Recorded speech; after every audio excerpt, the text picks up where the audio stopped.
जय मसीह की चर्च, आप सभी का हम स्वागत करते हैं आज की आराधना में और आप सभी को स्वतंत्रता दिवस की शुभकामनाएं।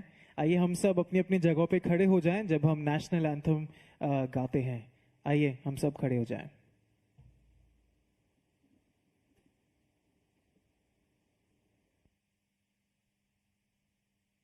जन गण मन अधिनायक जय हे भारत भाग्य विधाता। पंजाब सिंध गुजरात मराठा द्राविड उत्कल बंगा। विंध्य हिमाचल यमुना गंगा उच्चल जलधि तरंगा।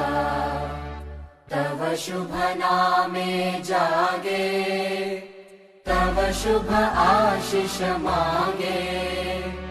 गाहे तव जय गाथा जन गण मंगलदायक जय हे भारत भाग्य विधाता।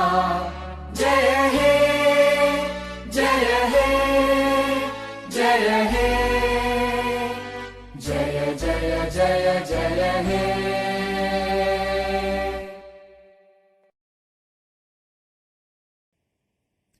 आप अपनी जगह पे बैठ सकते हैं। आइए हम एक मन होके प्रभु का धन्यवाद दें भारत देश के लिए। साथ ही साथ आइए हम प्रार्थना करें जो हमारे कंट्री के लीडर्स हैं उनके लिए और प्रभु से उनके लिए दुआ मांगे। पिता परमेश्वर जी, हम आपका धन्यवाद देना चाहते हैं कि हम स्वतंत्र हैं। धन्यवाद देना चाहते हैं प्रभु जी कि आज हम स्वतंत्रता दिवस सेलिब्रेट कर रहे हैं प्रभु, और धन्यवाद देते हैं इस चीज़ के लिए प्रभु। और इस वक्त प्रभु हम आपसे प्रार्थना करना चाहते हैं हमारे कंट्री के लीडर्स के लिए, प्राइम मिनिस्टर के लिए, प्रेसिडेंट के लिए, चीफ मिनिस्टर के लिए और जितने भी डिफरेंट लीडर्स हैं हमारे कंट्री के, उन सब के लिए प्रभु हम यही जानते हैं कि आप ही ने उन्हें स्थापित किया है। और इस वक्त यही प्रार्थना करते हैं कि आप उन्हें विजडम दें, लीड करने का प्रभु स्ट्रेंथ दें। और प्रभु हम एक साथ मिल के आपसे यही चाहते हैं कि प्रभु आप उन्हें संभालें।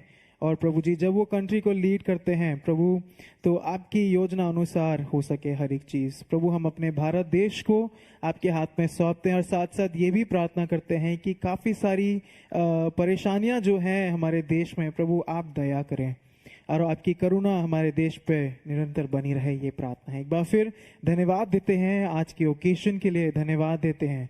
और प्रभु प्रार्थना भी करना चाहते हैं जब हम आराधना में जाते हैं तो प्रभु हमारा गीत गाना आपको ग्रहण योग्य हो सके प्रभु। और आपसे यही प्रार्थना करते हैं कि अपने वचन के द्वारा भी हम सबसे बात करें। सारा आदर मान महिमा आपको देते हुए इस छोटी सी विनती को सुने यीशु मसीह के नाम से, आमीन आमीन। आइए हम अपने आप को तैयार करें जब हम आराधना में जाते हैं।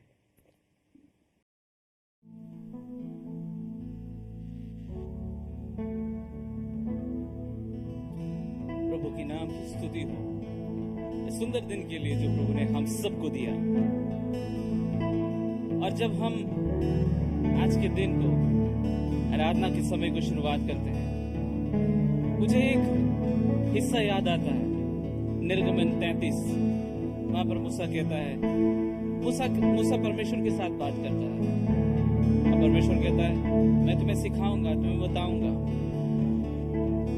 और मूसा वाद विवाद जिस तरीके से परमेश्वर से कहता है, प्रभु मैं तुम्हारे बारे में जानना चाहता हूं। प्रभु तुमने कहा कि तुम मेरे लोगों को अगुवाई कर, लेकिन मैं तुम्हारे तरीकों को जानना चाहता हूं। Lord I want to know your ways। तब मूसा को परमेश्वर कहता है मैं तुम्हारे साथ चलूंगा। तब मूसा एक खूबसूरत सा जवाब देता है, प्रभु यदि तेरी उपस्थिति हमारे साथ ना चाहे, प्रभु तू अगर हमारे साथ ना चाहे हमें आगे मत भेज। क्या हम आज परमेश्वर से इसी बात को मूसा की तरह कह सकते हैं? प्रभु यदि मैं अपने जीवन में आगे बढ़ना चाहता हूं और अगर आपकी उपस्थिति मेरे साथ नहीं है, प्रभु मुझे आगे ना बढ़ने दे। हम सब चाहते हैं कि मैं आगे बढ़ूं, उन्नति करूं, आगे बढ़ूं, आशीषों को पाऊं। सब सही है, बहुत अच्छी बात है। क्या हम एक और बात इसको ऐड कर सकते हैं उसमें? कि प्रभु तेरी उपस्थिति भी मेरे साथ साथ जाए। आपकी उपस्थिति के साथ साथ जो आशीषें हैं वो मेरे जीवन में आए। आपकी उपस्थिति के साथ साथ जो उन्नति है वो मेरे जीवन में आए। जब हम इस गीत को गाते हैं, खूबसूरत सा पुराना गीत है, खूबसूरत गीत है, इसी बात पर मनन करते हुए प्रभु से अपेक्षा करें, प्रभु तेरी उपस्थिति मेरे साथ हो।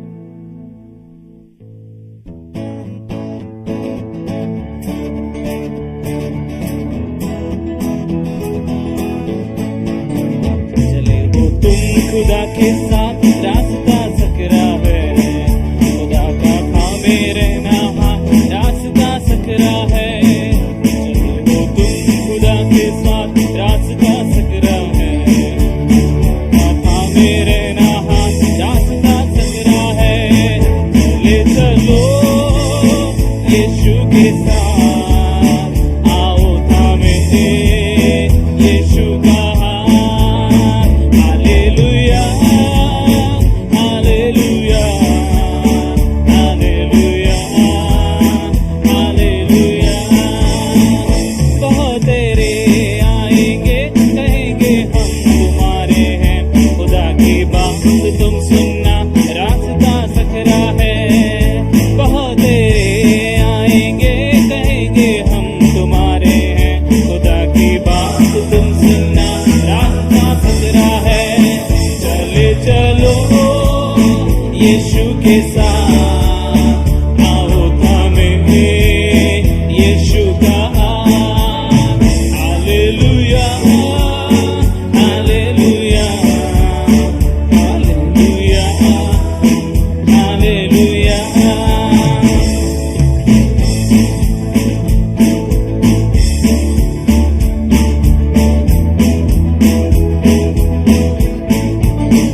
खुदा का रूप बताएगा, खुदा का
वो तेल मलता है, अभिषेक मुझे करता है, शत्रुओं के सामने मेज को बिछाता है, सिर पर वो तेल मलता है, अभिषेक मुझे देता है, यहोवा चरवाहा मेरा, कोई घटी मुझे नहीं है, हरी चराइयों में मुझे स्नेह से चराता वो है, करुणा भलाई मेरे जीवन भर साथ रहेगी,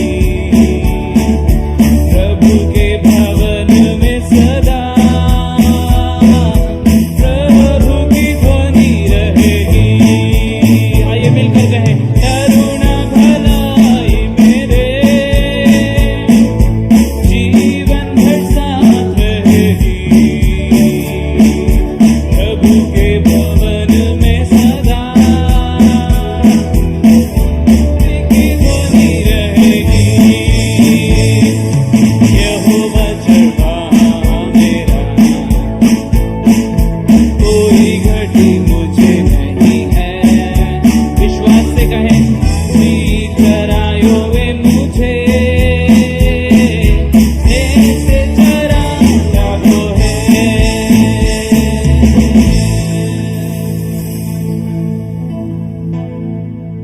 ये एक ऐसा गीत है जिसमें प्रोफेसी भी है, परमेश्वर का वादा भी है और हमारे लिए इंस्ट्रक्शन भी है। भजन 23 बहुत खूबसूरत है, हम बचपन से शायद पढ़ रहे होंगे, जितना ज्यादा हमारे जीवन में लागू कर सके। आइए हम इस समय प्रभु को धन्यवाद दें, अपने भेंट के द्वारा धन्यवाद दें। आपके स्क्रीन पर एक स्कैन कोड होगा, उससे आप स्कैन कर परमेश्वर के लिए, परमेश्वर के काम के लिए, परमेश्वर के राज्य के लिए अपने दान और दहेकी को दें और इस गीत के साथ परमेश्वर की महिमा करें। गिन गिन के स्तुति करूं बेशुमार तेरे दानों के लिए, अब तक तूने संभाला मुझे, अपने बाहों में लिए हुए, अब तक तूने संभाला मुझे, अपने बाहों में लिए हुए, गिन गिन के स्तुति करूं बेशुमार तेरे दानों के लिए, अब तक तूने संभाला मुझे, बाहों में लिए हुए, तेरे शत्रु का निशाना तुझ पर होगा ना सफल,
जब हम उसकी आराधना करते हैं, जब हम उसकी स्तुति और धन्यवाद करते हैं, वो कौन सी बात है जिसमें हम सबसे ज्यादा महत्वपूर्ण मानते हैं जो कुछ परमेश्वर ने हमारे लिए किया? सबसे महत्वपूर्ण बात वो हमारी आशीषें नहीं है। सबसे महत्वपूर्ण बात वो है जहां से शुरुआत हुई, वो है मसीह का क्रूस। मसीह का क्रूस जब हम उसको देखते हैं, वो एक द्वार था हमारे लिए परमेश्वर के राज्य में प्रवेश करने का। आइए हम उस क्रूस के लिए धन्यवाद दें, उस क्रूस को याद करें।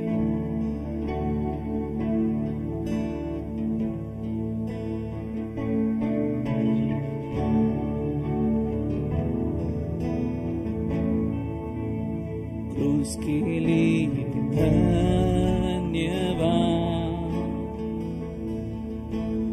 कीमत जो तूने की अदा, लेकर सारे पाप और श्राप किया फजल है अनोखा प्यार के लिए धन्यवाद।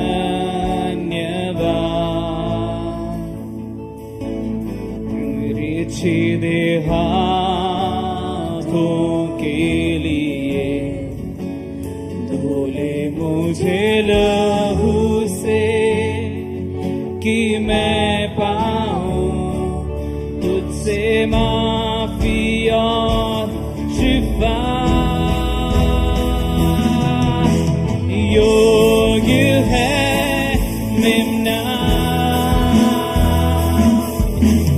यीशु प्रभु है, ताज पहने सिंहासन पर जयवंत हुआ है तू। ऊंचा तेरा नाम, प्रभुओं का प्रभु, स्वर्ग का प्रिय क्रूसित हुआ। योग्य है मेमना, योग्य है मेमना, योग्य है मेमना, योग्य है मेमना। प्रभु तेरा नाम सबसे ऊंचा है। आइए हम अपने मुंह को खोलकर इस बात को कहें, योग्य है मेमना। प्रभु तेरा नाम सबसे ऊंचा है। तूने जो कीमत अदा की हमारे लिए, वो किसी बात से तुलना नहीं कर सकते प्रभु। कोई भी ऐसी बात नहीं, कोई भी किसी की भी ऐसे प्यार नहीं जिससे हम तुलना कर सके। योग्य है मेमना यीशु प्रभु है। आइए गाएं। ताज पहने सिंहासन पर जयवंत हुआ है तू। ऊंचा तेरा नाम, प्रभुओं का प्रभु, सबका प्रभु है वो। स्वर्ग का प्रिय क्रूसित हुआ। योग्य है मेमना, योग्य है मेमना, योग्य है मेमना। यस, वो योग्य है, योग्य है मेमना।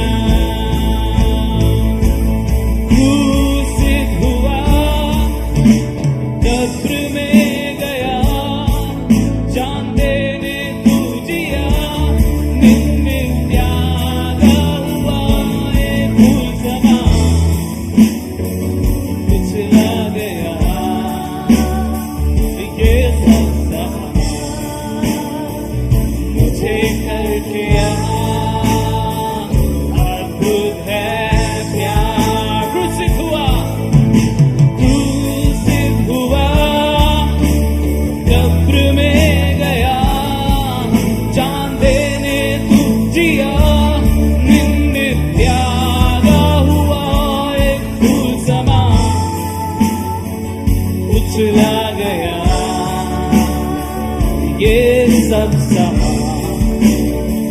मुझे कर गया, अद्भुत है प्यार।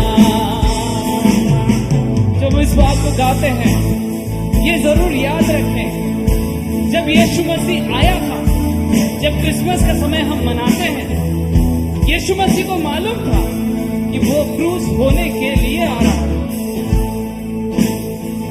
इससे और खूबसूरत बात, वो हमें बचाने आ रहा है।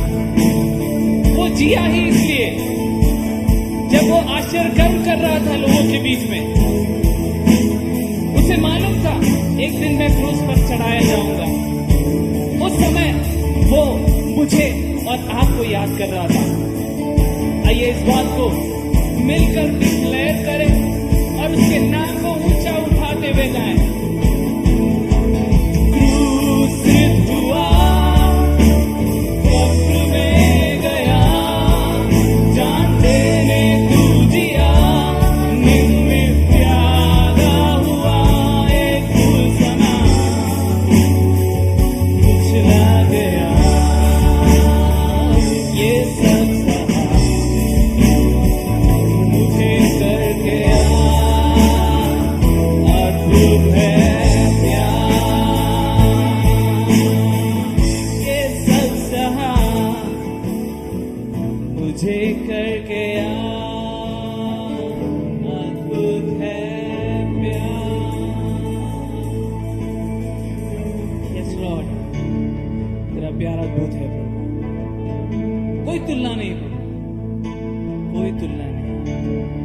Thank you Jesus, thank you Lord. तेरे नाम को हम ऊंचा उठाते हैं प्रभु जी, तेरे प्रेम को हम हमेशा याद रखते।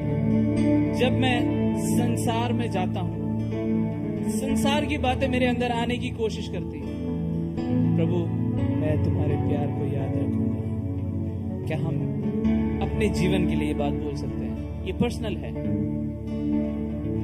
ये पब्लिक नहीं है, पर्सनल है। क्या हम इस बात को बोल सकते हैं? जब संसार की बातें इन्फिल्ट्रेट करने की, हमारे अंदर घुसने की कोशिश करें, क्या हम ये याद रख सकते हैं, प्रभु तेरा नाम, तेरा प्यार अद्भुत है प्रभु। आइए हम अपने आंखों को एक क्षण के लिए बंद करें। प्रभु जी होने दें, हमारी ये प्रार्थना है कि प्रभु दिन प्रतिदिन प्रभु आपका प्यार मुझ में बढ़ता जाए और आप मुझ में बढ़ता जाए प्रभु, और मैं जो मेरा अहम है वो कम होता जाए, दिन प्रतिदिन कम होता जाए। धन्यवाद यीशु आपके प्रेम के लिए, धन्यवाद आज के समय के लिए, आराधना के समय के लिए, आपकी उपस्थिति के लिए प्रभु जी, जो हमारे साथ है, हम सब के साथ जो आराधना में जुड़े हैं, चाहे वो आप कहीं पर भी हो, परमेश्वर हर कहीं है। होने दे ये आराधना आपके लिए, और आने वाले समय जब हम वचन में जाएंगे, आपके लिए बहुत ही आशीष इसका समय है। आमीन।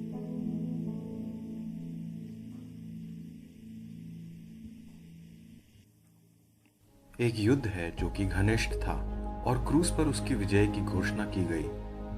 फिर भी हम विजय को चुनने के लिए संघर्ष करते हैं। अक्सर हम एक संघर्ष में होते हैं। विश्व व्यवस्थाओं के प्रभाव, हमारी अपनी स्वार्थी इच्छाओं और दुष्ट की योजनाओं के प्रभाव से हम इस संघर्ष के प्रभाव को पाप के माध्यम से महसूस करते हैं। हम अक्सर डरते हैं, हम निराश हो जाते हैं और हार मान लेते हैं। लेकिन प्रभु का वचन पाप और मृत्यु की हार और झूठ को उजागर करता है। वचन घोषणा करता है प्रभु यीशु मसीह के आगमन की। यह हमारे संघर्षों की आशा का रूप है। इस संसार पर उसका राज्य चुने। अपरिचितता और रहस्य के बादल के साथ भी प्रकाशित वाक्य की पुस्तक एक स्पष्ट घोषणा को प्रकट करती है। कल जीत लिया गया है, डरो मत। विश्वास को दूर करने के लिए चुने।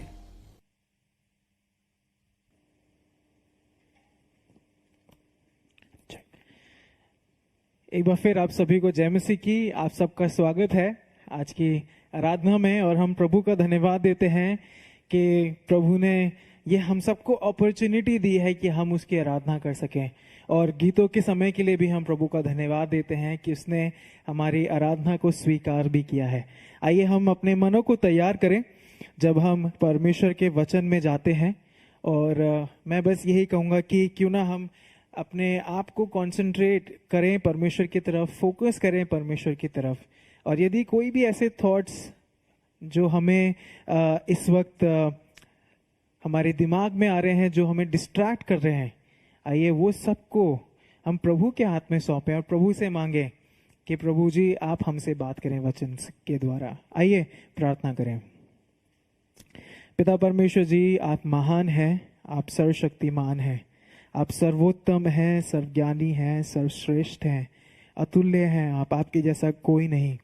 और इस वक्त प्रभु हम आपका धन्यवाद देना चाहते हैं कि आप इस समय हमारे बीच उपस्थित हैं।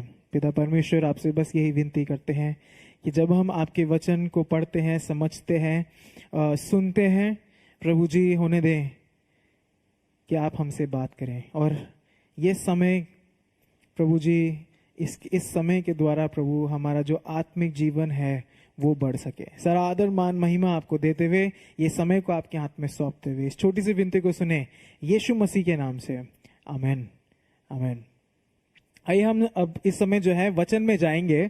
और वचन में जाने से पहले मैं एक सवाल करना चाहता हूं हम सबसे, और काफी कॉमन सवाल है, लेकिन सोचिएगा जरूर जब आप ये देख रहे हैं। आप में से कितने लोग हैं जिन्होंने अपनी लाइफ में कुछ चॉइसेस करी हैं? How many of you have made choices in your lives? आपने अपने जीवन में ऐसे कैसे समय या कौन से समय थे जब आपने चुनाव करे हैं या चॉइसेस करी हैं? वो शायद हो सकता है करियर चुनना हो सकता है, या लाइफ पार्टनर चुनना हो सकता है, या कुछ भी चीज। इनफैक्ट आजकल जोमैटो है, स्विगी है, और इससे पहले कि हम खाना ऑर्डर करें 15 मिनट उसमें जाते हैं कि खाना लें तो क्या लें। ये भी एक चॉइस है। तो हम लोग जो है हर समय कोई ना कोई चॉइसेस करते हैं, और कहा जाता है choices that we make shape our future. हम जो चुनाव करते हैं माफ कीजिएगा, हम जो चुनाव करते हैं या जो चीजें हम चूज करते हैं, दे शेप आवर फ्यूचर। ये बात हो सकती है करियर के बारे में, ये बात हो सकती है लाइफस्टाइल के बारे में या लाइफ पार्टनर के बारे में, लेकिन ये कहा जाता है। एंड जॉन मैक्सवेल, अगर आपने इनके बारे में सुना है तो जॉन मैक्सवेल इस प्रकार कहते हैं, life is a matter of choices and every choice you make makes you. जो जीवन है वो चुनाव से भरा हुआ है, और जो आप चुनाव करते हैं वो ही आप बनते हैं। हाँ, life is a matter of choices and every choice you make makes you. इसका मतलब ये है, जब मैं किसी क्रॉस रोड पे खड़ा हूं या चौराहे पे खड़ा हुआ हूं, तो जिस डायरेक्शन में मैं जाता हूं वो मेरी डेस्टिनेशन बन जाती है। अगर मैं चौराहे पे खड़ा हूं, अगर मैं राइट जा रहा हूं, तो जो रास्ता राइट को लेके जा रहा है मुझे, मैं वहीं पहुंचूंगा। या अगर मैं लेफ्ट ले रहा हूं तो जो रास्ता लेफ्ट जा रहा है मैं वहीं पहुंचूंगा। चॉइसेस हमारे जीवन में बहुत इंपॉर्टेंट हैं। जो आप चॉइस करते हैं, जो मैं चॉइसेस करता हूं, वही मैं बन जाता हूं। नाउ हियर मी आउट, मेरे को ध्यान से सुनिएगा। There is one choice that we all have to make in our life which will affect our eternity. हमारे जीवन में एक ऐसा चुनाव जरूर है जो हमें करना पड़ेगा, जिसका कॉन्सिक्वेंस मेरे अनंत काल पे है। फिर से मैं बोलूंगा, There is one choice that we all have to make which will affect my eternity. Which will affect my eternity. हम लोग जो है प्रकाशित वाक्य की सीरीज में हैं, और आज के दिन हम लोग जो है प्रकाशित वाक्य 15, 16, 17, 18 जो है इन चैप्टर्स को देखेंगे। काफी सारी चीजें, लेकिन अगर आप एक साथ पढ़ेंगे, मैं तैयारी करते समय मैं बता रहा था पास्टर, क्योंकि 7-8 बार मैं पढ़ चुका हूं, क्योंकि मुझे इतना मजा आ रहा था पढ़ते हुए। एंड हम लोग जो है ये समय में 15, 16, 17, 18 अध्यायों को देखेंगे। जब हम चैप्टर 4 से शुरू करते हैं रेवलेशन की, तो न्याय का कार्य ऑलरेडी शुरू हो चुका है चैप्टर 4 से। लेकिन जब तक हम 15, 16, 17 अध्याय पे पहुंचते हैं, हर एक चीज जो है अपने हाई पॉइंट पे है, और एक क्लाइमैक्स की ओर जो है हम लोग बढ़ते जा रहे हैं। और जब हम इन अध्याय को देखेंगे, ये वो हाई पॉइंट है जो हमें वचन बताता है। एंड मैं बस फिर से यही इनकरेज करूंगा, जब हम वचन में जाते हैं तो डू इमेजिन विद मी। जब हम पढ़ते हैं, समझते हैं कि क्या हो रहा है, मैं इंकरेज करूंगा कि आप मेरे साथ साथ इमेजिन करें कि जब हम आज वचन में देखते हैं। सो अकॉर्डिंग टू टाइमलाइन अगर हम देखें तो 15वां अध्याय जो है वो ऑलमोस्ट जो है ईयर 7 साल का जो ट्रिब्यूलेशन है या 7 साल का जो सताव का समय है उसके आसपास पड़ता है। और जब हम 15वें अध्याय में जाते हैं तो यूहन्ना जो है वो स्वर्ग में है, और स्वर्ग में जब एंटर करता है वो अपने सामने 7 एंजल्स को देखता है, अपने सामने जो है 7 स्वर्गदूतों को देखता है, और इन स्वर्गदूतों के हाथ में 7 अंतिम विपत्तियां हैं। और अब जब वचन में पढ़ेंगे तो ये 7 अंतिम विपत्तियां जो हैं वो परमेश्वर के प्रकोप का अंत है। सो आप इमेजिन कर सकते हैं कि एक क्लाइमेक्स पे जो है हम लोग पहुंच चुके हैं, and the climax is the wrath of God. परमेश्वर का प्रकोप जो है उस क्लाइमेक्स पे पहुंच चुके हैं। अब आप मुझसे पूछेंगे कि क्यों है वो प्रकोप, क्यों परमेश्वर इतना गुस्सा है? अगर आप पूछेंगे तो क्यों परमेश्वर गुस्सा है, वो गुस्सा इसलिए है आपकी और मेरे वजह से। जेनेसिस में अगर हम जाएं तो जो उस समय हुआ उसके वजह से वो प्रकोप की शुरुआत हुई, और रेवलेशन में जब हम आते हैं वहां पे हम देखते हैं कि वो प्रकोप किस तरीके से उमड़ रहा है बाहर। और 15वें अध्याय में सिर्फ 8 वर्सेस हैं, ज्यादा नहीं है, आप 10 मिनट में खत्म कर सकते हैं, लेकिन ये 8 आयतें आने वाले चैप्टर्स में जो होने वाला है उसके लिए एक स्टेज बना देती हैं। सिर्फ 8 आयतें हैं, लेकिन वो आने वाले समय में या आने वाले चैप्टर्स में जो होने वाला है उसका एक तरीके से स्टेज बना देती हैं, और वहां से सिचुएशन जो है एलिवेट होने लगती है। दूसरी आयत आप मेरे साथ देखिए, 15वां अध्याय का दूसरी आयत कहती है, यूहन्ना स्वर्ग में है, और दूसरी आयत कहती है, तब मैंने आग मिले हुए कांच का सा एक समुद्र देखा, और जो लोग उस पशु पर और उसकी मूर्ति पर और उसके नाम के अंक पर जयवंत हुए थे, उन्हें उस कांच के समुद्र के निकट परमेश्वर की वीणाओं को लिए हुए खड़े देखा। कौन है ये लोग जिनके बारे में अभी यूहन्ना बोल रहा है कि मैंने इन लोगों को देखा? अगर आपने ध्यान से पढ़ा, ये लोग मार्टियर्स हैं। ये लोग इन लोग को मार दिया गया है। क्यों मार दिया गया है? क्योंकि इन्होंने चूज किया कि मैं मूर्ति पूजा नहीं करूंगा, या जो पशु है 666 या जो बीस्ट है उसके पीछे नहीं चलूंगा। और ये वो लोग हैं जो अब ये स्वर्ग में हैं, इन्होंने ये चॉइस किया। और क्या हो रहा है? ये लोग खड़े हुए, इनके हाथ में वीणा है और ये गीत गा रहे हैं और परमेश्वर की आराधना कर रहे हैं। और इस चीज पे मैं आप सबका नोटिस लेके जाना चाहता हूं या फोकस लेके जाना चाहता हूं कि ये गा क्या रहे हैं। 3 और 4 आयत में जब हम देखते हैं तो हमें इनका गीत पता चलता है। कहते हैं कि हे सर्वशक्तिमान प्रभु परमेश्वर, तेरे कार्य महान और अद्भुत हैं। हे युग युग के राजा, तेरी चाल ठीक और सच्ची है। हे प्रभु, कौन तुझसे ना डरेगा और तेरे नाम की महिमा ना करेगा? क्योंकि केवल तू ही पवित्र है। सारी जातियां आकर तेरे सामने दंडवत करेंगी, क्योंकि तेरे न्याय के काम प्रकट हो गए हैं। ये लोग जो हैं जिनको मार दिया गया क्योंकि उन्होंने चुनाव किया कि मैं जो है इस बीस्ट के पीछे नहीं चलूंगा, ये लोग अब ये गीत गा रहे हैं कि परमेश्वर तू सर्वशक्तिमान है, तू महान है, और तेरा जो न्याय है वो अब जो है प्रकट हो चुका है। तो ये लोग कर रहे हैं, आराधना कर रहे हैं। और 5वीं आयत में जब हम देखते हैं तो एक अद्भुत चीज होती है। कहता है, इसके बाद मैंने देखा कि स्वर्ग में साक्षी का तंबू का मंदिर खोला गया। अब पूछेंगे क्या स्वर्ग में भी टेंपल है? क्या स्वर्ग में भी साक्षी का तंबू है? नहीं, स्वर्ग में तो परमेश्वर की उपस्थिति ही है। It is full of God, मैं यही बोलूंगा। लेकिन ये जो साक्षी का तंबू है जो यहाँ पे यूहन्ना बोलता है, ये हमें पुराने नियम में लेके चला जाता है। और पुराने नियम में जब हम देखें, साक्षी का तंबू हमें परमेश्वर की विश्वास योग्यता को दर्शाता है, और वही जो है यहाँ पे यूहन्ना हमारे सामने लेके आना चाहता है। आप मेरे साथ निकाल लीजिए इज़िकियल, यहेजकेल 12वां अध्याय और उसकी 28वीं आयत इस प्रकार कहती है, इसलिए तू उनसे कह, प्रभु यहोवा यूं कहता है, मेरे किसी वचन के पूरा होने में फिर विलंब ना होगा, वरन जो वचन मैं कहूं वो निश्चय पूरा होगा। प्रभु यहोवा यही कहता है।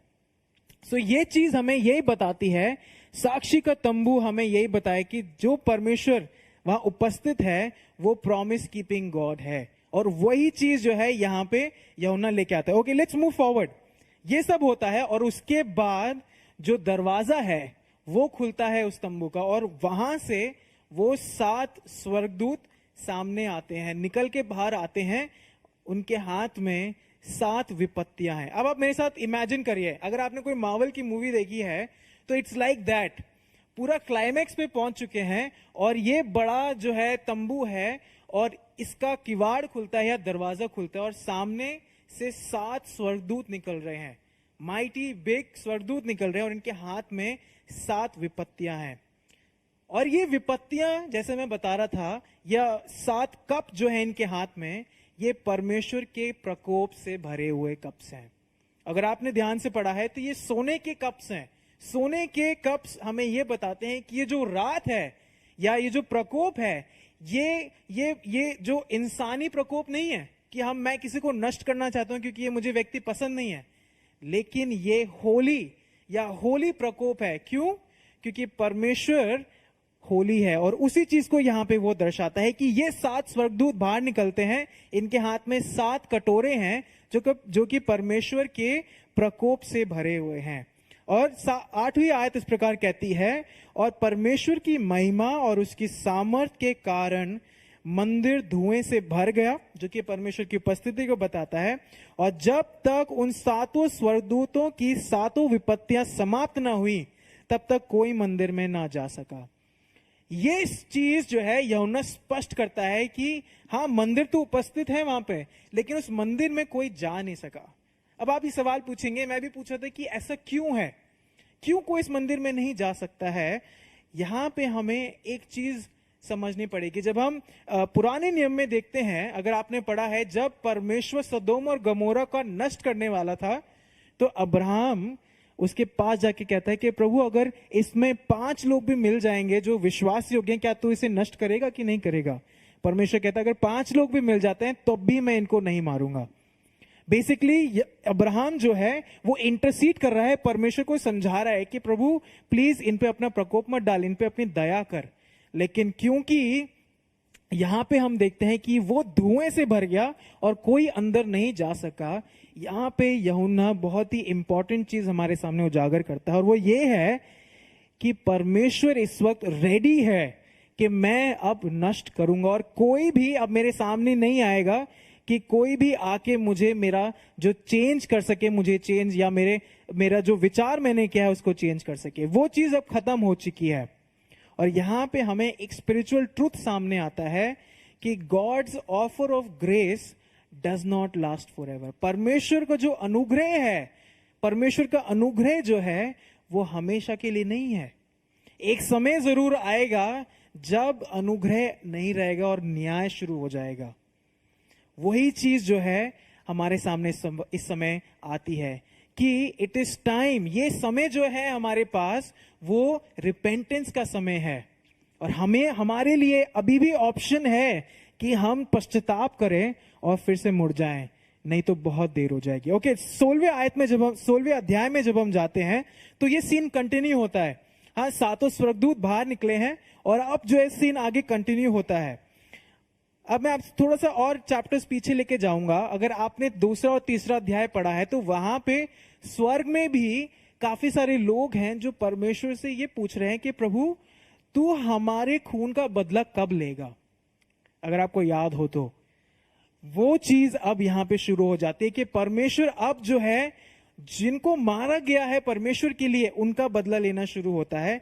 And now that thing starts happening. और जो ये स्वर्गदूत हैं, इनको अब ये आज्ञा मिली है कि तुम जो ये कटोरे हैं इनको पृथ्वी पर उंडेल दो। और एक एक करके जो 7 कटोरे जो हैं वो उंडेले जाते हैं। पहला कटोरा जब उंडेला जाता है तो जो मनुष्य हैं, जो लोग हैं, उनके शरीरों पर फोड़े होने लगते हैं।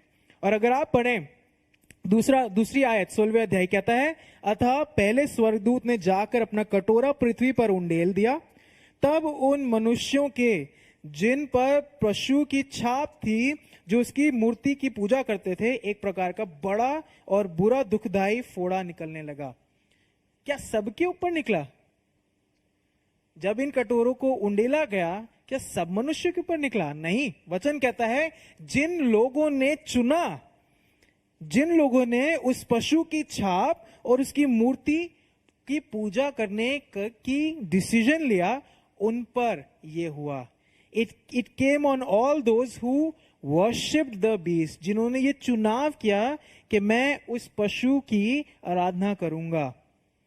इन other words, who chose not to turn towards God. अगर मैं इसको दूसरे शब्दों में बोलूं, जिन्होंने परमेश्वर की ओर मुड़ने का इनकार किया, उनके ऊपर ये हुआ। ओके, दूसरा जब कटोरा उंडेला जाता है तो वो उंडेला जाता है समुद्र पर, और समुद्र जो है थिक ब्लड जैसा हो गया, और समुद्र की जितनी भी चाहे वो फिशेस हैं, जो भी हैं, वो सब मर गए और बदबूदार होने लग गया। तीसरा कटोरा जब उंडेला गया, वो उंडेला गया रिवर्स पर, जो जलाशय हैं, जो नदियां हैं, जो वेल्स हैं, कुएं हैं, उन पे उंडेला गया, basically destroying the drinking water. ये चीज हो रही है। नाउ अब एक चीज मैं क्लियर करना चाहूंगा, ऐसा नहीं हो रहा है कि एक विपत्ति हुई, वो खत्म हुई तो दूसरी शुरू हुई। एक के ऊपर एक चलती जा रही है, और ये उन लोगों पे हो रहा है जिन्होंने चुना है कि मैं परमेश्वर की तरफ नहीं मुड़ूंगा। फोड़े हुए, फिर उसके बाद जो समुद्र है वो लहू बन गया, और अब जो है पीने का पानी भी खत्म हो चुका है। और 5 से 7 आयतें जो हैं हमें इसका रीजन बताती है कि ये हो क्यों रहा है।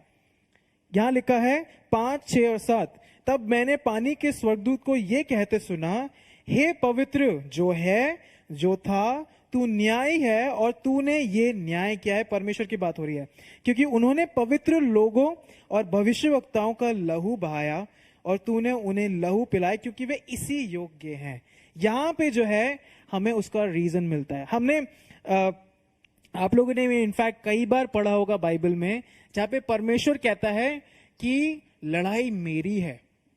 पुराने नियम में भी अगर हम पढ़ें तो काफी सारी जगहों पे परमेश्वर ये कहते हैं कि लड़ाई मेरी है। उस चीज को यहां पे हम होते हुए देखते हैं, उस चीज को हम यहां पे होते हुए देखते हैं कि परमेश्वर जो है अब आ चुका है कि जिन लोगों का खून बहाया गया है उनका न्याय करे, उनके न्याय करे। और यहां पे हमें यही पता चलता है कि परमेश्वर जो है अपने बच्चों के लिए बहुत ज्यादा प्रोटेक्टिव है। जिस तरीके से हमारे माता पिता हमारे लिए बहुत प्रोटेक्टिव हैं, उसी तरीके से परमेश्वर आपसे और मुझसे इतना प्रेम करता है कि वो न्याय जरूर करेगा। उस चीज को हम यहां देखते हैं। और चौथा जब वो कटोरा उंडेला जाता है तो वो सूरज पे उंडेला जाता है। और क्या लिखा है? सूरज जो है, चौथा स्वर्गदूत ने अपना कटोरा सूर्य पर उंडेल दिया और उसे मनुष्य को आग से झुलसा देने का अधिकार दिया गया। सूरज के बारे में आपने स्कूल में पढ़ा होगा, या आपके बच्चे जो पढ़ रहे हैं उनसे आप पूछिएगा। सूरज जो है हमें लाइट देता है, गर्माहट देता है सर्दियों के टाइम में, इनफैक्ट एनर्जी भी देता है। लेकिन अब वो सूरज डेडली किलर हो चुका है। अगर आपने पढ़ा यहाँ पे डेडली किलर हो चुका है। सो जब ये 7 कटोरे उंडेले जा रहे हैं तो पहले तो फ्रेश वाटर खत्म हो गया, फिर उसके बाद सी जो है, समुद्र जो है वो थिक ब्लड जैसा हो गया, बदबू आ रही है उसमें से, लोगों के पूरे शरीर पे फोड़े हो रहे हैं। और अब गर्मी। हम हर समर्स में कहते हैं कि आज गर्मी बहुत है। अब आप ये सोचिए उस गर्मी को 10 गुना और बढ़ा दें, वो यहां पे हो रही है। आप इमेजिन करिए कि कैसा माहौल होगा उस समय उन लोगों के लिए जिन्होंने उस बीस्ट को फॉलो करने का निर्णय किया। लेकिन मैं एक चीज पे फोकस करना चाहता हूं, वो कहता है उस सूरज को झुलसा देने का अधिकार दिया गया। हिस्ट्री से बहुत पहले से ही काफी सारे, जब वर्ल्ड में अगर आप देखें तो लोग सूरज की आराधना करते हैं, सूरज को पूजते हैं। लेकिन आज वचन हमें यह बताता है कि ये सारी चीजें, they don't have independent power, इनके पास कोई सामर्थ नहीं है, लेकिन परमेश्वर ही जो है इन्हें कंट्रोल करता है। इसका मतलब ये है, it is his grace at the moment that sun is giving us energy and not burning us. ये सिर्फ परमेश्वर का अनुग्रह ही है कि सूरज हमें गर्माहट दे रहा है और हमें जला नहीं रहा है। लेकिन ये उन लोगों के साथ होगा जिन्होंने उस बीस्ट को फॉलो करना चाहा। 9वीं आयत कहती है, मनुष्य की बड़ी तड़पन से झुलस गए और परमेश्वर के नाम की, जिसे इन विपत्तियों पर अधिकार है, निंदा की, पर उसकी महिमा करने के लिए मन ना फिराए। ओके, पांचवा जो स्वर्गदूत उंडेलता है, तो वो उंडेलता है उस बीस्ट की ही, उस पशु की ही राज्य पर वो उंडेल देता है और वो अंधकार सा हो जाता है। अब आप ये सोच रहे होंगे, ये मैंने पहले भी कहीं पढ़ा है। ये सारी विपत्तियां ऑलमोस्ट सिमिलर हैं जब आप निर्गमन में पढ़ते हैं, ये ऑलमोस्ट सिमिलर हैं। और यहां पे ये जो एंटी क्राइस्ट है, ये इसके पूरे राज्य पर ये कटोरा उंडेला जाता है और वो डार्कनेस में हो जाता है। और 11वीं आयत जो है, 11वीं आयत अगर आप पढ़ें तो कहती है, और अपनी पीड़ाओं और फोड़ों के कारण स्वर्ग के परमेश्वर की निंदा की, पर अपने कामों से मन ना फिराया। छठा स्वर्गदूत आके जब कटोरा उंडेलता है, तो अब जो है हर एक चीज अपनी चरम सीमा पे पहुंच चुकी है। आस्ते आस्ते आस्ते करके सब बढ़ता जा रहा है और it is at its peak. 12, 13, 14 कहता है, छठवें स्वर्गदूत ने अपना कटोरा महानदी फरात पर उंडेल दिया और उसका पानी सूख गया कि पूर्व दिशा के राजाओं के लिए मार्ग तैयार किया जाए। और फिर मैंने उस अजगर के मुंह से और उस पशु के मुंह से और उस झूठे भविष्यवक्ता के मुंह से 3 अशुद्ध आत्माओं को मेंढकों के रूप में से निकलते देखा। ये चिन्ह दिखाने वाले दुष्ट आत्माएं हैं जो सारे संसार के राजाओं के पास निकलकर इसलिए जाती हैं कि उन्हें सर्वशक्तिमान परमेश्वर के उस बड़े दिन की लड़ाई के लिए तैयार करें। तो ये छठवां जब उंडेला जाता है, तो दी अनहोली ट्रिनिटी है ना, जो अपवित्र ट्रिनिटी है, जो अजगर है, पशु है, ये लोग पूरे संसार के जितनी भी शक्तियां हैं, जो जितनी भी पावर्स हैं, उनको एक साथ मिलाने की कोशिश करते हैं। क्यों? कि वो आके उस मेमने से लड़े। ये सब हो रहा है ना। अगर आपने नोटिस किया, इन 6 कटोरों में बहुत सारी चीजें हो चुकी हैं, बहुत ज्यादा। अगर आप इमेजिन कर रहे हैं मेरे साथ, तो हश्र बहुत बुरा होगा उस समय। बहुत कुछ हो चुका है।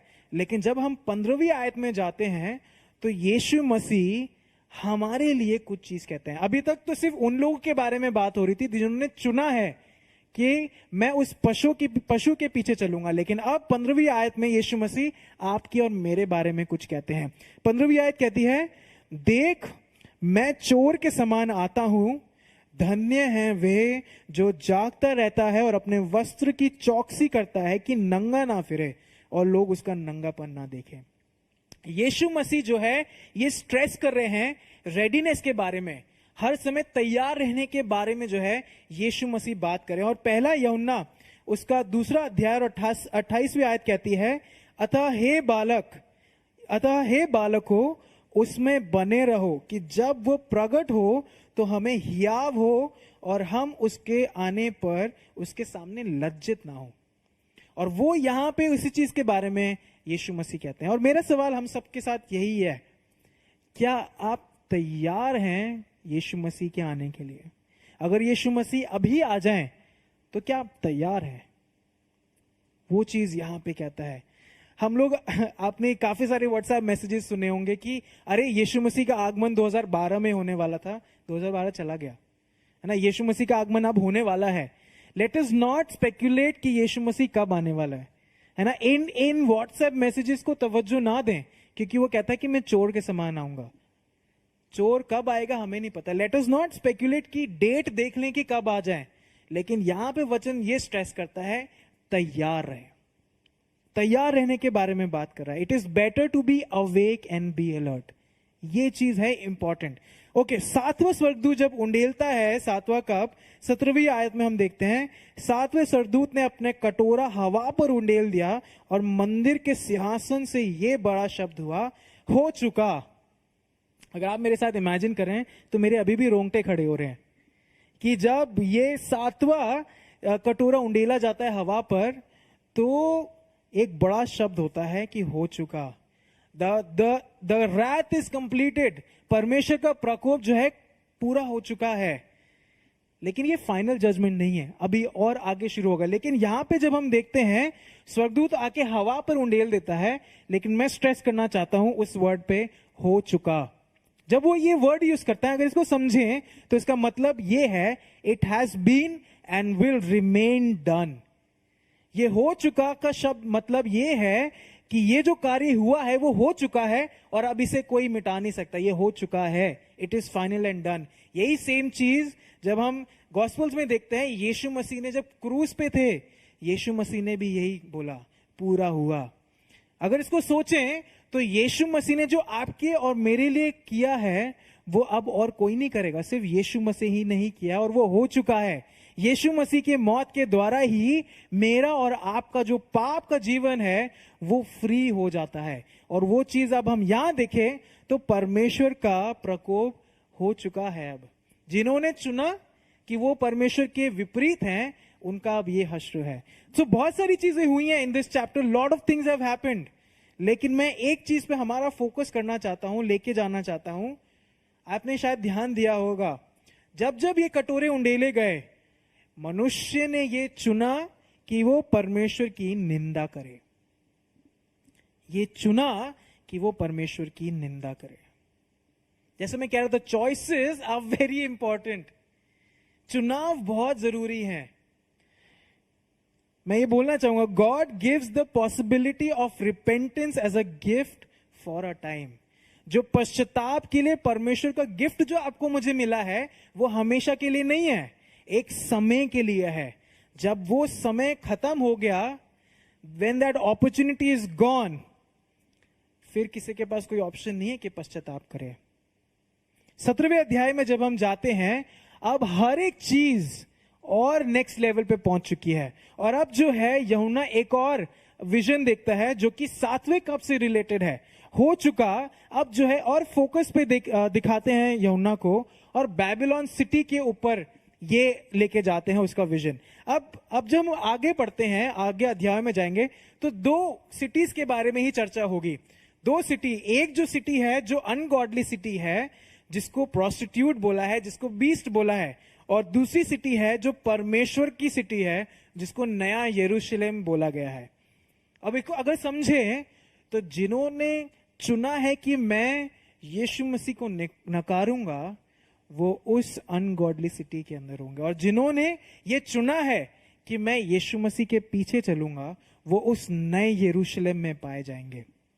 और 17वें अध्याय में जब हम देखें तो बेबीलोन को वैश्या बोला गया है या प्रोस्टिट्यूट बोला गया है। और जब हम आगे पढ़ते हैं तो यही वैश्या जो है अपना ग्लैमर दिखा रही है, अपनी रिचेस दिखा रही है, उसकी पोशाक ऐसी है जो बहुत ज्यादा ग्लैमरस है, और जो पूरे संसार के जो राज्य हैं, जो राजा हैं, जो बिजनेसमैन हैं, वो सब उसके पीछे चले जा रहे हैं। समथिंग सिमिलर आज के समय में भी ऐसा होता है। अगर आप मान लीजिए आपके घर में या आपकी लोकेलिटी में कोई बहुत पॉपुलर व्यक्ति आ जाए, तो हर एक व्यक्ति उसके पीछे चलने लगेगा। वही चीज सिमिलर यहां पे वही है, लेकिन वचन हमारे सामने एक चीज उजागर करता है कि ये वैश्या का जो ग्लैमर है वो सिर्फ बाहरी है, लेकिन अंदरूनी रूप में ये वैश्या एक मर्डरर है, एक मर्डरर है। और 6वीं आयत इस चीज को उजागर करती, कहती है, मैंने उस स्त्री को पवित्र लोगों का लहू और यीशु के गवाहों का लहू पीने से मतवाली देखा, उसे देखकर मैं चकित हो गया। सो जो ये है, यूहन्ना जो है चकित हो गया इस औरत को देख के कि ये मतवाली तो है, लेकिन शराब से नहीं है, लेकिन लोगों के लहू को पीकर जो है उससे मतवालापन है। इन हिस्ट्री अगर आप देखें, पहले भी काफी सारे समय ऐसे रहे हैं जहां पे मसीहों को सताया गया है, मारा गया है। इनफैक्ट इंडिया के अंदर भी बहुत सारे ऐसे इंसिडेंट रहे हैं। अब आप ये सोचिए, आने वाले समय में ये दुगना हो जाएगा, दुगना हो जाएगा, दुगना हो जाएगा। क्या आप रेडी हैं उस चीज के लिए? 8वीं आयत जो है हमें और आगे लेके जाती है और कहती है, जो पशु तूने देखा है, जिस बीस्ट की बात में वो कर रहा है, वो पहले तो था पर अब नहीं है, और अतः कुंड से निकलकर विनाश में पड़ेगा। और पृथ्वी के रहने वाले जिनके नाम जगत की उत्पत्ति के समय से जीवन की पुस्तक के लिए में लिखे नहीं गए, इस पशु की यह दशा देखकर कि पहले था और अब नहीं है और फिर आ जाएगा, अचंभा करेंगे। यहाँ पे उस पशु के बारे में बताता है कि वो भी लोगों को अपने तरफ खींचेगा, फिर से रेजरेक्शन को दिखा के। ये देखने वाली बात है। जब वचन कहता है वो पहले था, अब नहीं है और अब है, बेसिकली ये बोल रहा है कि ये जो बीस्ट है ये फिर से यीशु मसीह जो जी उठे थे उसी को फिर से दिखाएगा। लेकिन जो विश्वासी जिन्होंने यीशु मसीह पर विश्वास किया है और जिनके नाम उस जीवन की पुस्तक में लिखे गए हैं, वो डिसीव नहीं होंगे। आप किस में है? आप किस में है? लेकिन एक और इंटरेस्टिंग चीज जो हम देखते हैं वो 16-17 में देखते हैं। कहता है, जो 10 सींग तूने देखे वे और पशु उस वेश्या से बैर रखेंगे, उसे लाचार और नंगी कर देंगे और उसका मांस खा जाएंगे और उसे आग में जला देंगे, क्योंकि परमेश्वर उनके मन में ये डालेगा कि वे उसकी मनसा पूरी करें, और जब तक परमेश्वर के वचन पूरे ना हो लें तब तक एक मन होकर अपना अपना राज्य पशु को देंगे। सो मतलब इंटरेस्टिंग चीज अगर आप देखें यहाँ पे, इट मीन्स कि वो एंटी क्राइस्ट जो है, वो बीस्ट जो है, सारी पावर्स को यूनिफाई करेगा।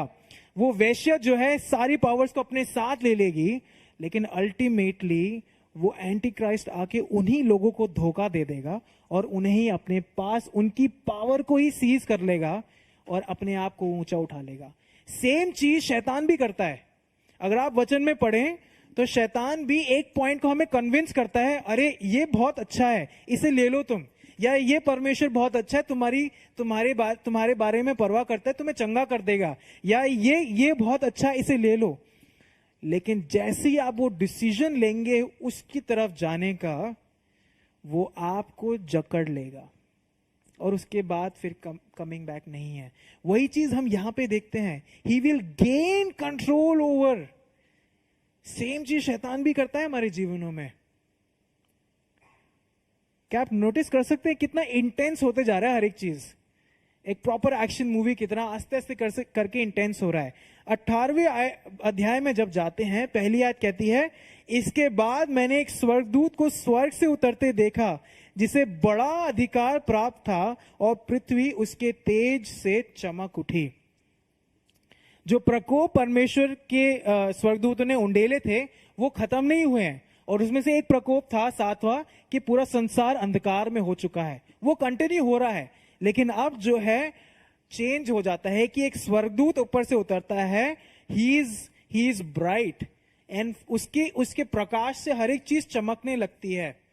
और फिर वो आके क्या कहता है उसने पुकार कर कहा, गिर गया, बड़ा बेबीलोन गिर गया, वो दुष्ट आत्माओं का निवास और हर एक अशुद्ध आत्मा का अड्डा और हर एक अशुद्ध और घृणित पक्षी का अड्डा हो गया, क्योंकि उसके व्यभिचार की भयानक मदिरा के कारण सब जातियां गिर गई हैं, और पृथ्वी के राजाओं ने उसके साथ व्यभिचार किया, और पृथ्वी के व्यापारी उसके सुख विलास की बहुतायत के कारण धनवान हो गए। ये जो अंश है वो यशाया ने भी बोला था अपने यशाया 21 और उसकी 9वीं आयत में। ये सेम चीज हो रही है। अब यहां पे जो है वो उस बड़े बेबीलोन के बारे में बोल रहा है ये स्वर्गदूत, की वो गिर चुका है। वो बेबीलोन जिसने पूरे संसार को दूसरे फेथ या फॉल्स गॉड्स या फॉल्स रिलीजन के तरफ जो मोड़ दिया था, वो गिर चुका है। वो बेबीलोन जिसने पूरे संसार को मतवाला कर दिया था संसारिक चीजों के अंदर, वो गिर चुका है। अब मैं ये रिमाइंड कराना चाहता हूं, बेबीलोन सिर्फ एक जगह के बारे में बात नहीं हो रही है, ये पूरे संसार के बारे में बात हो रही है।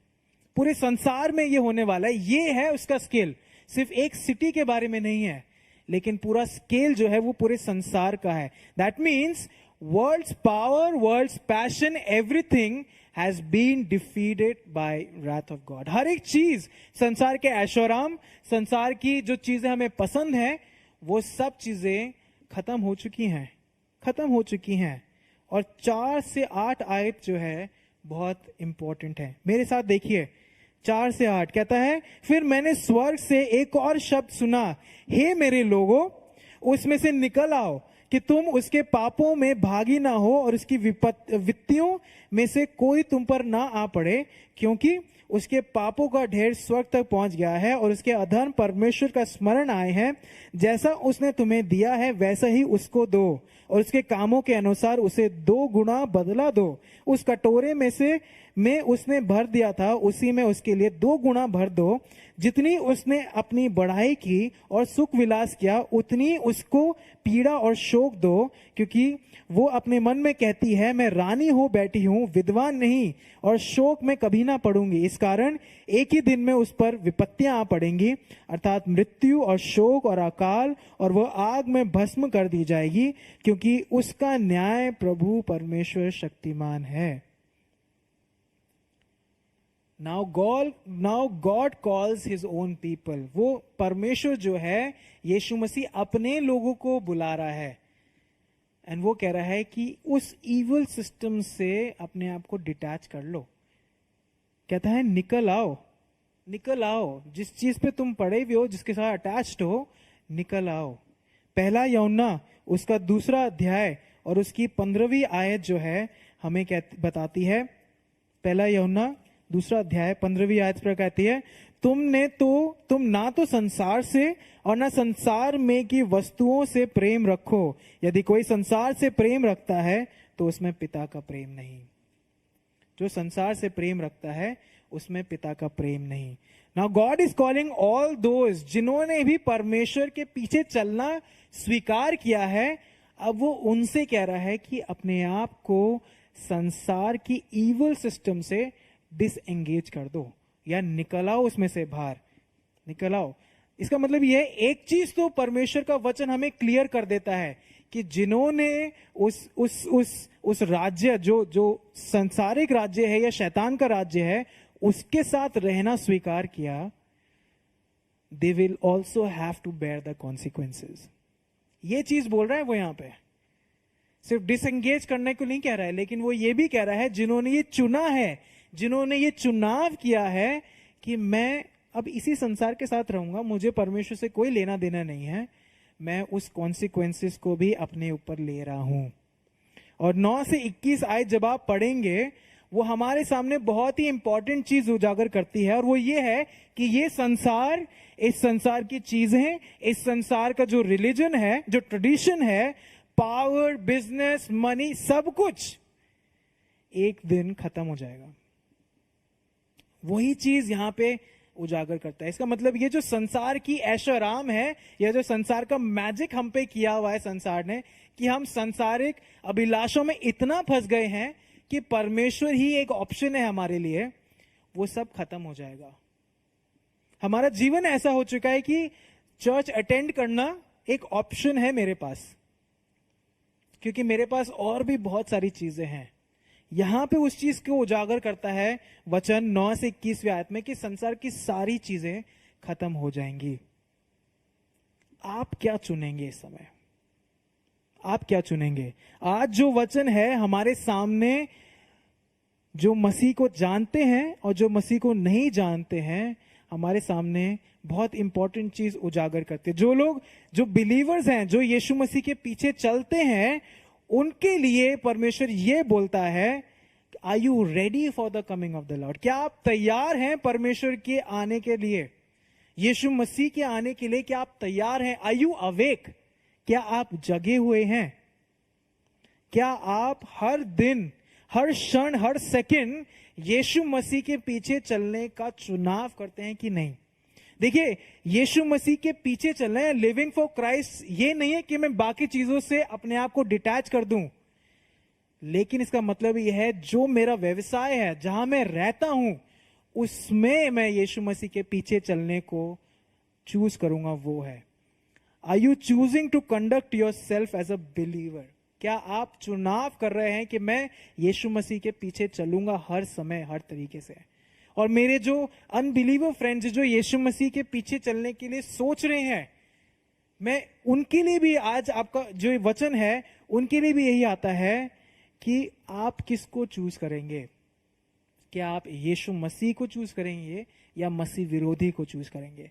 विल यू चूज क्राइस्ट और will you choose anti Christ? चुनाव आपका है। चुनाव आपका है, चुनाव आपका है और किसी का नहीं है, सिर्फ आपको। आप किसको चूज करेंगे? ये समय रहेगा कि हम कुछ समय विचार करें। जब परमेश्वर का वचन हमारे सामने आया है, जब परमेश्वर का वचन हमारे सामने आया है, हम चुनाव करने के लिए क्या तैयार हैं कि नहीं? क्या हम तैयार हैं कि नहीं? यूहन्ना 3:16 इस प्रकार कहता है, क्योंकि परमेश्वर ने जगत से ऐसा प्रेम किया कि उसने अपना एक लौता पुत्र दे दिया, ताकि जो कोई उस पर विश्वास लाए वे नाश ना हो परंतु अनंत जीवन पाए। परमेश्वर का वचन हमारे सामने ये लेके आता है, ऑप्शन आपके पास है। परमेश्वर आपसे बहुत प्रेम करता है। परमेश्वर का जो प्रकोप है वो उसके गुस्से से ज्यादा उसके प्रेम को दर्शाता है, कि परमेश्वर इतना डेस्परेट है कि हर एक चीज को वैसे ही रिस्टोर कर दे जैसे उसने बनाया था। परमेश्वर का प्रकोप उसके प्रेम को दर्शाता है। परमेश्वर का प्रकोप उसके प्रेम को दर्शाता है। He loves you the way you are. वो आपसे प्रेम करता है और वो यही चाहता है कि कोई नाश ना हो। ऑप्शन आपके पास है, चॉइस आपके पास है। हमारे पास अभी भी समय है कि हम पश्चाताप करें और यीशु मसीह की तरफ मुड़ जाएं। हमारे पास समय है। You still have time to accept Jesus. आपके पास अभी भी समय है। ये वो समय है जहां पे आपके पास मौका है कि आप यीशु मसीह को स्वीकार करेंगे कि नहीं, कहीं बहुत देर ना हो जाए। और यही वो चॉइस है, यही वो ये चुनाव है जो मेरे अनंत काल के जीवन पे अफेक्ट करेगा। क्या आप तैयार हैं चूज करने के लिए? What are you gonna choose? आप क्या चुनेंगे? आप क्या चुने? आइए हम प्रार्थना करें, आइए हम दुआ करें। प्रभु जी, हम आपका धन्यवाद देते हैं ये समय के लिए। धन्यवाद देना चाहते हैं प्रभु कि आप महान हैं, आप सर्वशक्तिमान हैं। धन्यवाद देना चाहते हैं प्रभु कि आपने हमसे इतना प्रेम किया है प्रभु, कि आपने अपने बेटे यीशु मसीह को ही हमारे लिए इस संसार में मरने को भेज दिया। प्रभु आपका धन्यवाद देते हैं। लेकिन प्रभु आज आपके वचन ने हमें ये उजागर किया है कि आपका प्रकोप भी है। वो ग्रेस का समय अभी है हमारे पास और वो एक समय खत्म हो जाएगा और आपका प्रकोप, जजमेंट शुरू हो जाएगा। हमारे पास समय है चुनने के लिए। प्रभु, जितने भी लोग ये समय देख रहे हैं, जो आपको जानते हैं, हमारे लिए ये चुनाव का समय है कि क्या हम फिर से आपकी ओर मुड़ रहे हैं कि नहीं। और जो लोग जो आपको नहीं जानते हैं प्रभु, धन्यवाद देते हैं कि आपने अपने आप को उनको उजागर किया है। अब उनके पास ये ऑप्शन है कि वो आपको स्वीकार करते हैं कि नहीं। पिता परमेश्वर, पवित्र आत्मा जी, हम आपसे बस यही विनती करते हैं that you move at this moment, you move at this moment, that's what we pray. प्रभु जी, आप मदद करें उनका चुनाव, उनको चुनने में। आप ही उनके दिलों को झंझोड़ें, उनके मनों को झंझोड़ें। प्रभु जी, आप मदद करें और आप सहायता करें। प्रियजन, जब हम ये गीत गाते हैं जहाँ पे हम प्रभु का सिर्फ धन्यवाद देंगे कि उसने हमारे लिए जो किया है, आप समय ले सकते हैं प्रभु की ओर मोड़ने के लिए, क्योंकि समय बहुमूल्य। हमें नहीं पता कि यीशु मसीह कब आ जाए। ये है वो समय जहाँ पे हम उसकी तरफ मुड़ सकते हैं। आप समय ले सकते हैं इस वक्त सोच विचार करने का जब हम ये गीत गाते हैं।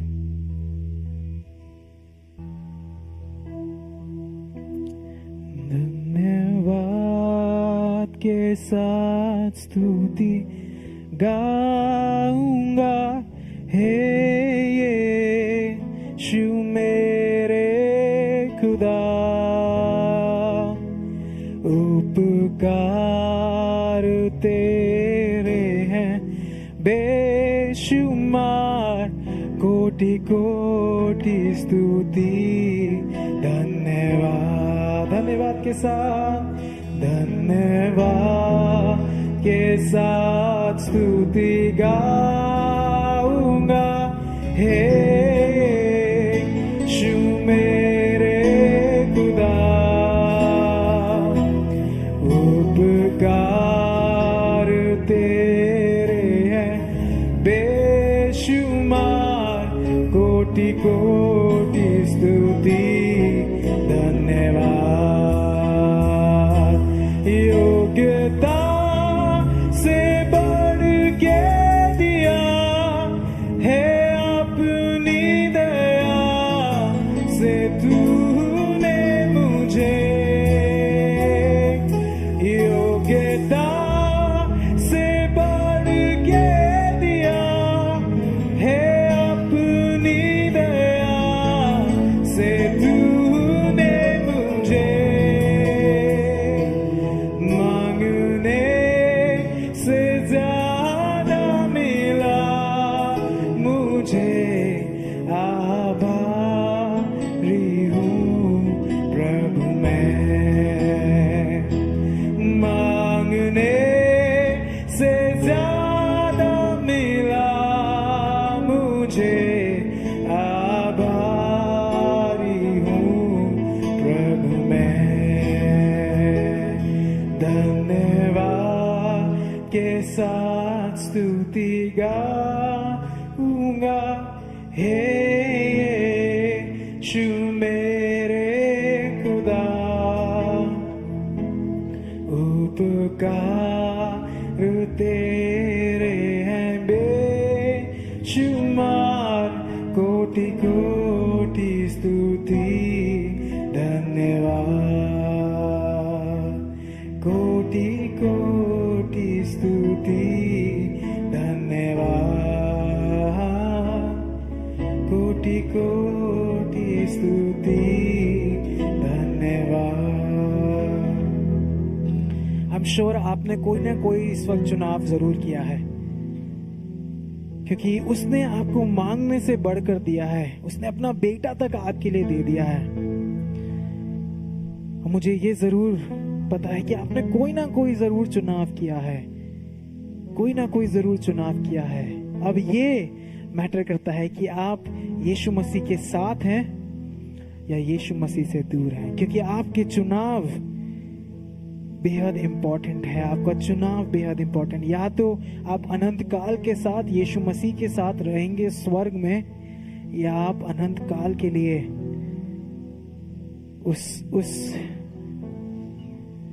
उस जगह पे रहेंगे जहां पे रोना है, दांत पीसना है, परेशानियां हैं। आपने चुनाव किया है इस समय। पिता परमेश्वर यीशु मसीह जी, हम जितने भी लोग ये देख रहे हैं उनको आपके हाथ में सौंपते हैं, उनके चुनाव को आपके हाथ में सौंपते हैं। हम और कुछ नहीं कह सकते और कुछ नहीं कह सकते। अभी हमारे पास समय है, हमें पास आपका अनुग्रह है। प्रभु हमसे बात करें, यही विनती है। सारा आदर मान महिमा आपको देते हुए यीशु मसीह के नाम से मांगते हैं, आमीन। आइए हम आशीष वचन को एक साथ ग्रहण करें। आइए हम सब, यदि आप बैठे हुए हैं तो आइए हम सब अपने स्थानों पर खड़े हो जाएं और आइए हम इस समय आशीष वचन एक साथ ग्रहण करें।